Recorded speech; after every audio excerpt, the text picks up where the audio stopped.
Welcome back viewers.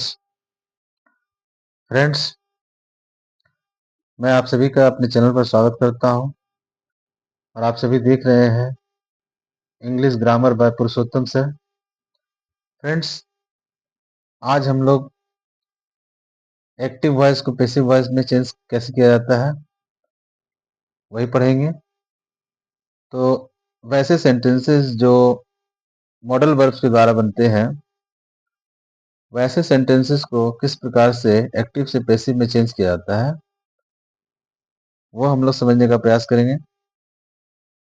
और मुझे उम्मीद है कि आप लोगों को बहुत ही मजा आने वाला है इसमें। तो वीडियो के अंत तक बने रहेंगे, वीडियो में अंत तक बने रहें। और चलिए स्टार्ट करते हैं। तो देखिए, हम लोग सबसे पहले यह जानने का प्रयास करेंगे कि मॉडल वर्ब्स कौन कौन से होते हैं। ठीक है, तो आपका shall, will, can, could, may, might, should, would, must, ought to, ये सभी मॉडल वर्ब्स हैं। और मॉडल वर्ब्स जो होते हैं वो ऑक्सिलरीज होते हैं, यानी सहायक क्रिया का काम करते हैं, किसी भी मेन वर्ब्स के की सहायता करते हैं। ठीक है, तो जब हम लोग इसको एक्टिव से पैसिव में कन्वर्ट करेंगे तो उसका स्ट्रक्चर क्या होगा वो देख लेते हैं। सबसे पहले उसका स्ट्रक्चर होगा, सबसे पहले सब्जेक्ट, उसके बाद मॉडल, उसके बाद बी, उसके बाद V3 वर्ब का, मेन वर्ब का थर्ड फॉर्म, और अदर वर्ड्स। मैंने पहले भी अपनी पहले की वीडियो में मैंने आप लोगों को बताया है कि बी फॉर्म के बिना एक्टिव वॉइस को पैसिव में नहीं चेंज किया जा सकता है। ठीक है, तो मैंने जितने भी वीडियो बनाई है सभी में मैंने यह बात कही है।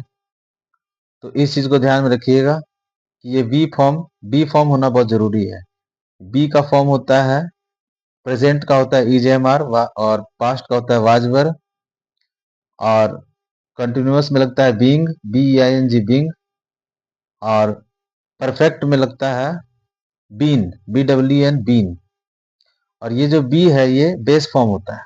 ठीक है, तो आइए हम लोग आते हैं। देखिए, यहाँ सेंटेंस लिखा हुआ I can do it. I can do it, इसका अर्थ है मैं इसे कर सकता हूँ।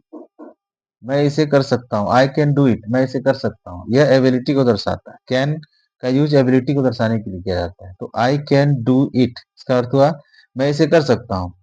तो एक्टिव वॉइस से पैसिव वॉइस बनाते समय सब्जेक्ट जो है ऑब्जेक्ट बन जाता है, ऑब्जेक्ट जो है सब्जेक्ट बन जाता है। तो यहाँ पर क्या करेंगे, इट जो है यही इसका ऑब्जेक्ट है, इसको हम लोग फर्स्ट में लिखेंगे। इट कैन बी, और इट कैन के बाद बी लगा देंगे, इट कैन बी। और डू का थर्ड फॉर्म हो जाएगा done, it can be done bye. और आई का ऑब्जेक्टिव केस हो जाएगा मी। ये आई सब्जेक्टिव केस है, मी हो जाएगा objective case. It can be done by me, मैं इसे कर सकता हूं और यह मेरे द्वारा किया जा सकता है। It can be done by me. ठीक है फ्रेंड्स, एक्टिव और पैसिव में यही अंतर होता है। एक्टिव में सब्जेक्ट की प्रधानता होती है, ये सब्जेक्ट क्या काम कर रहा है, लेकिन पैसिव में काम कौन सा हो रहा है उस पर फोकस किया जाता है, सब्जेक्ट के ऊपर ज्यादा फोकस नहीं किया जाता। We can lift it, we can lift it का अर्थ हुआ कि हम लोग इसे उठा सकते हैं। लिफ्ट मीन्स उठाना, हम लोग इसे उठा सकते हैं। तो इट को हम लोग क्या करेंगे, अब सब्जेक्ट बना देंगे। It can be, it can be, और जो मेन वर्ब है लिफ्ट, उसका थर्ड फॉर्म लग जाएगा lifted. It can be lifted, it can be lifted by us, यह हम लोगों के द्वारा उठाया जा सकता है। It can be lifted by us. ठीक है फ्रेंड्स, नेक्स्ट सेंटेंस देखते हैं। We should help the poor, यानी हमें गरीबों की सहायता करनी चाहिए। तो द पुअर ऑब्जेक्ट है यहाँ पर। तो सबसे पहले आपको देखना होगा कि ऑब्जेक्ट क्या है। बहुत सारे सेंटेंसेस ऐसे होते हैं जो बड़े बड़े होते हैं, तो आपको सबसे पहले फाइंड करना है कि उसमें ऑब्जेक्ट क्या है। क्योंकि ऑब्जेक्ट ही मेन होता है। ऑब्जेक्ट को आप सब्जेक्ट बनाइए। द पुअर, द पुअर, उसके बाद आएगा आपका modal verb should, the poor should, उसको लगा दीजिए be, the poor should be, और फिर हेल्प की third form helped, the poor should be helped, और यहाँ ब्रैकेट में दे दीजिए बाई अस, बाई अस, यानी कि गरीबों की सहायता होनी चाहिए। हमें गरीबों की सहायता करनी चाहिए या गरीबों की सहायता की जानी चाहिए। ठीक है। और बाई अस को आप लिख भी सकते हैं, नहीं भी लिख सकते हैं। अगर लिखना चाहते हैं तो ब्रैकेट में लिख दीजिए बाय अस, हम लोगों के द्वारा। The poor should be helped by us. Next sentence है they will kill the tiger, वे या वे लोग टाइगर को मार सकते हैं, मारेंगे। विल फ्यूचर के लिए यूज होता है। यह भी एक शैल विल भी मॉडल वर्ब है। They will kill the tiger यानी वे लोग टाइगर को मारेंगे। तो यहाँ पर आपका ऑब्जेक्ट है द टाइगर, इसी को बना देंगे हम लोग सब्जेक्ट। द टाइगर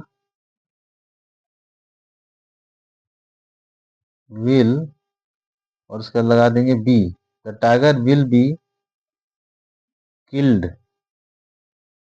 किल का थर्ड फॉर्म हो गया killed, the tiger will be killed, killed by them, the tiger will be killed by them. ठीक है। वे लोग टाइगर को मारेंगे, टाइगर उन लोगों के द्वारा मारा जाएगा। The tiger will be killed by them. He may defeat you, may भी एक मॉडल वर्ब है, इसका मतलब होता है सकना। ठीक है। ही मे डिफीट यू का मतलब हो गया कि वह तुम्हें हरा सकता है या वह आपको हरा सकता है। इसका हम लोग बनाएंगे, यू को ले आएंगे आगे, यू, उसके बाद देंगे modal verb. You may be, defeat का हो जाएगा defeated, DEFEATED, defeated. You may be defeated by, और ही का ऑब्जेक्टिव केस बन जाएगा हिम। ही सब्जेक्टिव केस है, उसका ऑब्जेक्टिव केस हो जाएगा him. You may be defeated by him, यानी कि तुम उसके द्वारा हराए जा सकते हो। ओके फ्रेंड्स, एक एक चीज मैं समझा दे रहा हूं आप लोगों को। He could kill the lion, वह लायन को मार सकता था। ठीक है। वह लायन को यानी शेर को मार सकता था। तो यहाँ पर द लायन जो है आपका ऑब्जेक्ट है। The lion could be killed by, और ही का बन जाएगा him. The lion could be killed by him, यानी जो लायन यानी शेर जो है उसके द्वारा मारा जा सकता था। ठीक है। नेक्स्ट देखते हैं, we must help the poor. यहाँ पे नैतिक कर्तव्य की बात हो रही है। मस्ट का यूज ऑब्लिगेशन नैतिक कर्तव्य के लिए किया जाता है। तो we must help the poor यानी कि हमें गरीबों की सहायता जरूर करनी चाहिए। तो इसका हम लोग बनाएंगे द पुअर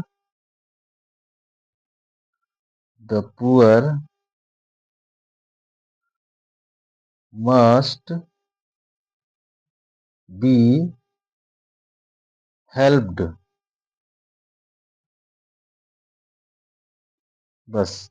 और इसमें वी का ऑब्जेक्टिव केस होता है अस, लेकिन वो मैंडेटरी नहीं है, वो ऑप्शनल है। देना चाहे तो दे सकते हैं, नहीं भी दे सकते, क्योंकि आपका सेंटेंस कंप्लीट हो गया, मीनिंग कंप्लीट हो गया। The poor must be helped यानी गरीबों की सहायता की जानी चाहिए। तो गरीबों की सहायता कौन करेगा? लोग ही तो करेंगे। तो यहाँ पर वी का अस देने की आवश्यकता नहीं है। The poor must be helped, we must help the poor, यानी हमें गरीबों की सहायता करनी चाहिए। और यहाँ पर हो गया the poor must be helped, यानी गरीबों की सहायता की जानी चाहिए। ठीक है, तो द पुअर यहाँ पे मस्ट हो गया, वहां पे हेल्पिंग वर्ब या मेन वर्ब यहाँ पे बी भी वर्ब भी है, तो बी आपको लगाना ही पड़ेगा, मस्ट के बाद बी, और फिर हेल्प का third form helped, the poor must be helped. ठीक है फ्रेंड्स, उम्मीद है आप लोगों को समझ में आ गया होगा, है ना। और अगर आप लोगों को वीडियो अच्छी लगी तो वीडियो को लाइक कीजिएगा। आप लोग लाइक नहीं करते हैं और ना ही कमेंट्स करते हैं, तो अगर वीडियो अच्छी लगी तो वीडियो को लाइक कीजिएगा। चैनल पर नए हैं तो चैनल को सब्सक्राइब कीजिएगा। ओके फ्रेंड्स, मिलते हैं फिर नेक्स्ट वीडियो में। तब तक के लिए थैंक यू।